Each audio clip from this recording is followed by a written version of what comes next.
So then your perspective in China, you have recently debated Adrian Zenz. Now, for the people that aren't familiar with him, he is the guy who pretty much I think was the lone person behind the Xinjiang genocide, right? That there's like a Uyghur genocide going on. I think he's the only person who's put forward any sort of evidence, I guess if you want to call it, that I, anything that was cited really yeah, came from him more than anybody else, right? yeah, exactly. I don't think he came up with the word genocide. Actually, I think that came from Mike Pompeo originally, Oh, but on the back of what Adrian Zenz put out okay.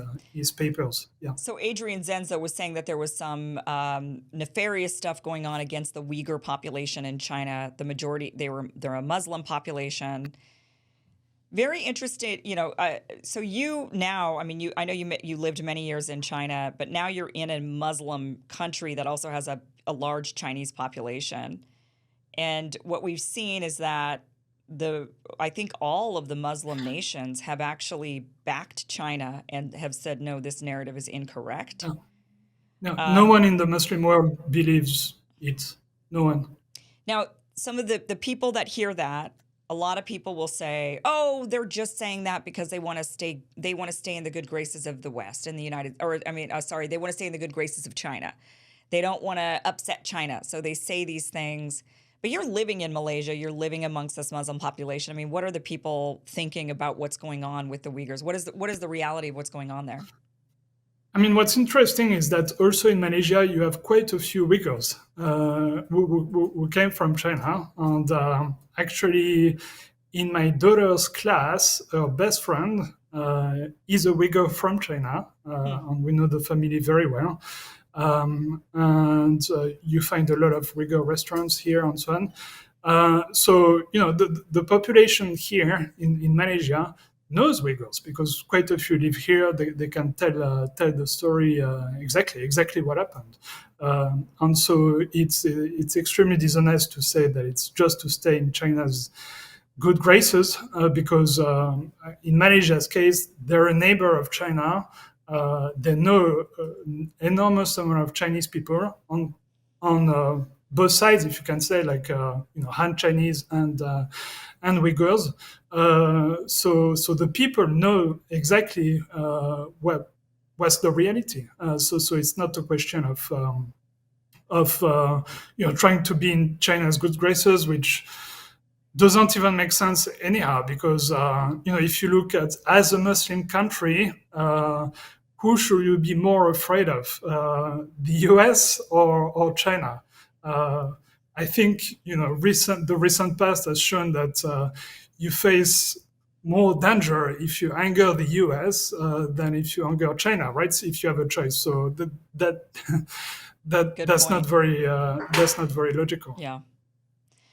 So what is it that happened there then? What do the Uyghurs tell you? What is it that you know about? Why did China, there was these camps that they put people in, and what was really going on there? So there was a big security crackdown. That's what happened. So what happened was there were a lot of terrorist actions in China by an extremist Uyghur group called ETIM, which at the time was actually labeled as a terrorist group by the US as well because they were fighting alongside the Taliban in Afghanistan. You need to remember that Xinjiang is right at the border of Afghanistan, right? So it is not an easy region of the world, and so this group did a lot of terrorist attacks in China, and even some very very big one. Like there was one in Urumqi, which is the capital of Xinjiang, where I think 500 people ended up dying.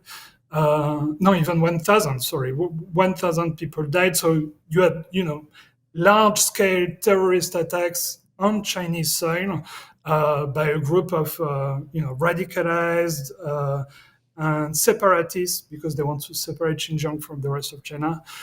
And so and you had more than 100 of them, I think. So it was a huge scale, and the Chinese government was faced with this situation, so they decided basically put in place a big security crackdown in Xinjiang, sending a lot of police, putting cameras everywhere in the streets.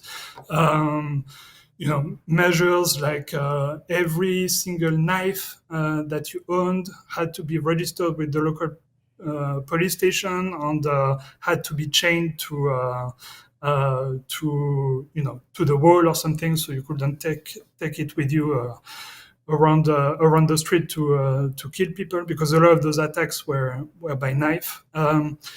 Stuff like that. And then you have those what the Chinese call those vocational centers, where basically the logic was to identify those people who had not committed terrorist actions. So it didn't make sense to send them to prison, but who were radicalized, and to make them go through, call it what you want. Re-education Brainwashing is camp. probably re-education or Yeah. whatever, something like that, to basically put them back on a path where they will live in harmony in Chinese society. That's kind of the logic. And the reason why it's called vocational center is they would also train them for skills, so that they could get a job when they go out. Working Rather than in, joining like a gang. I mean that, or like a terrorist yeah. organization, right? So that's basically the thinking. So those camps were running for 2 to 3 years, I believe, and we don't know the exact number of people who went through that, and they've been all closed since 2019. Have you met people who've been through them? Like you say, your daughter's friend, has her family been through the camps? Have they known people who've been through the camps? Yeah, I've met a couple of people who've either been through them themselves or who had families who went through them. So, And what do yeah. they say about the camps? Well, they say, I mean, it's. I don't think anyone particularly enjoyed the experience, Right. but you just spent a few months in it, and you learn about civic education, stuff like that, and then you learn a skill on your art. It's not like no one is going to enjoy that, but it's not like they're killing you or something like that, or torturing you, or yeah. So they didn't report things like torture. I mean, obviously they weren't dead because they were talking to you. Yeah, none that I've heard. I So don't think. I mean, the of narrative course, it's here, you always can have anecdotal. That's often a thing when you talk about China. You take like any country, bad things happen, right? Like you can have rogue Chinese policemen behaving badly, or sure. rogue guards at those camps, but. So you can have cases where some of those people were treated badly, but I definitely don't think that it was policy. Okay. It wasn't a policy of theirs to torture these people or kill them or eradicate them. What's interesting is how the narrative shifted here in the United States. It went from this genocide against the Uyghurs, and then when we were like, well, okay, but where are I mean, typically if there's a genocide going on, especially in this day and age, as we're seeing with what's going on in Palestine, you're going to get the images. I mean, these images are going to come Yeah. out. People are going to leak them. It's not just going to be, oh, somebody told a story of this in Turkey, while they're sitting in Turkey, and then they do an interview and say, oh, yeah, we're all being massacred. I mean, we're going to see people fleeing. People would run to the borders. They would try to get the heck out of there, right? And Yeah. we didn't Yeah. see any of those images. And so then the narrative shifted to, well, it's a cultural genocide. They're culturally genociding them, which I don't even know I mean, I guess, what does that mean? That would mean, I don't even know what that means. Yeah. So first of all, on the image, it's a very good point. All the more because in parallel of the security crackdown, what the Chinese did was also do a lot of efforts to develop the local economy in Xinjiang, and particularly around tourism, because it is a very, very beautiful place, Xinjiang. You have deserts, mountains, you have ski stations, you have lakes. I mean, it's one of the most beautiful places in China, actually. And so they developed tourism so much that today it is the first touristic destination in China with, I believe, around 300 million tourists a year. Wow. And you can go anywhere in Xinjiang. Like, there is no place that's Wow. closed. 300 million visitors a year. That's like that's the entire Yeah. size of the United States. That's the entire Exactly. United States population. Wow. Exactly. And all those people obviously go there with their mobile phones, taking pictures Yeah. everywhere, videos, and so on. And so, if there was an actual genocide, people being eliminated and so on, there would at least be, one or two Something. pictures, Yeah. right? Right. Yeah. So yeah, it's a narrative that makes very little sense, and also the cultural genocide thing. I mean, those people, they also go there to see what is from a Chinese standpoint, the most exotic culture in China, because it's very different from Han culture. And so, actually, what the Chinese are doing, the truth is they're doing an enormous amount to preserve Uyghur culture, so that for tourism, and also because they really want to avoid discontent again, on other separatist claims rising up and so on. They understand the reason why they're doing this poverty alleviation thing, and protecting the culture is because they understand that at the time there was a root cause behind the terrorism and the separatism, which is these people were poor, they had the feeling they were lagging behind the Han Chinese. They had some legitimate concern. And so if you really want to solve the problem, you don't only need to do a security crackdown, you also need to actually address people's concerns. And so they're doing both at the same time. And if you look concretely, like for instance, you take a Chinese bill of money, it's also written in Uyghur. Like, the language is protected. It's one of the 4 languages in China which are written on the bill. Kids at school learn the language, Uyghur language. If you go to Xinjiang, everyone is dressed in the local, ethnical costume. Well, not costume, but Right. clothes. So yeah, it's and one thing, for instance, that always makes me laugh around the eradication of Uyghur culture. They're saying that China is remodeling a lot of mosques. Yeah. So you had a lot of mosques that had Arabic architecture Right. with those very tall minarets, and the Chinese are removing those features and making the mosques look more Chinese. Chinese, right? Yeah.